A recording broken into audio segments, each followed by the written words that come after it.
श्री स्वामी समर्थ. बघा, स्वामींच्या नामस्मरणामध्ये प्रचंड शक्ती आहे, प्रचंड ताकद आहे.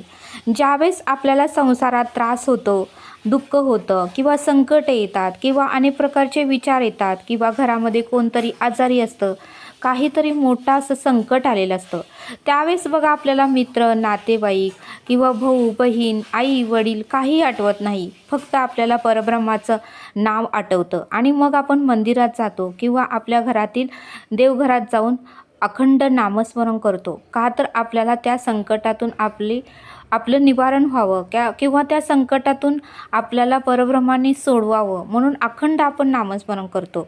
म्हणूनच स्वामींच्या नामस्मरणामध्ये प्रचंड शक्ती आहे, प्रचंड ताकद आहे. आणि बघा, स्वामींचं नामस्मरण जर आपण केलं तर अनेक प्राणघातक संकटापासून आपली मुक्ती होते किंवा प्राणघातक संकटापासून आपण वाचतो. आणि स्वामींच्या नामस्मरणामध्ये कोणत्याही प्रकारचे कलिकाळाचे आपल्याला भय राहत नाही. ज्यावेळेस आपण एखादं काम करण्यासाठी बाहेर जातो त्यावेळेस बघा, कली हा वाट पाहतच असतो किंवा कोणत्या ना कोणत्या तरी आपल्याला बातम्या ऐकायलाच मिळतात की कुठेतरी काहीतरी घडलेलं आहे, ॲक्सिडेंट झालेला आहे, पाण्यामध्ये नाव ओलांडले आहे.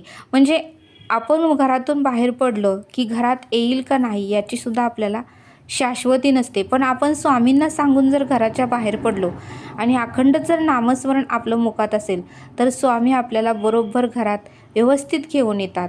त्यामुळे जातानाही आपल्याला, घराच्या बाहेर पडतानाही आपल्याला स्वामींना सांगून पडता आलं पाहिजे.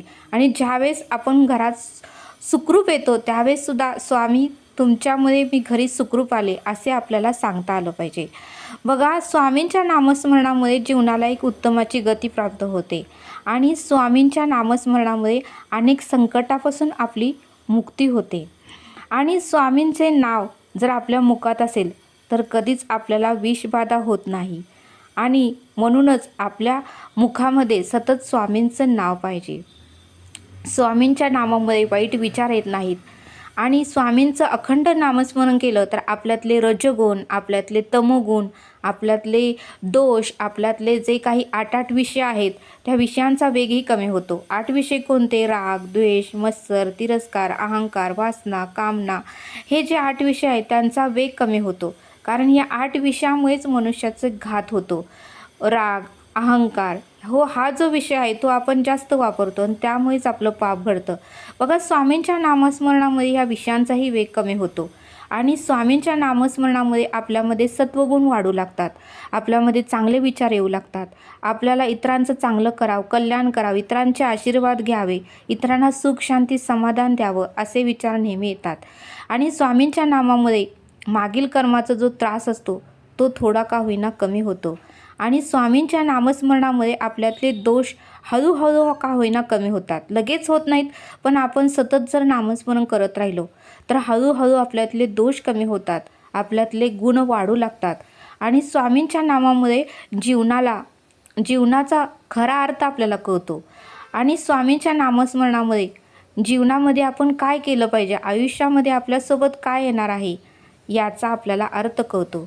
आणि म्हणूनच बघा, स्वामी म्हणतात संसार म्हणजे नाशवंत आहे, कचरा आहे. कितीही केले तरी संसारात कमीच पडते. कोणाचाही संसार पूर्ण झालेला नाही आणि कोणालाही संसार केला म्हणून सर्टिफिकेटही मिळालं नाही. संसार हा नाशवंत आहे. मृत्यू आला की आपल्याला सर्व काही येथे सोडून जायचं आहे. आणि संसाराच्या त्रासातून मुक्त व्हायचं असेल तर मुखात अखंड स्वामींचं नाव पाहिजे. आणि म्हणूनच स्वामींच्या नामस्मरणामध्ये प्रचंड शक्ती आहे, प्रचंड ताकद आहे. संकट, त्रास, दुःख हे जरी झालं तर स्वामींचं नाव सोडायचं नाही. स्वामी त्या संकटातून आपल्याला सोडवतात.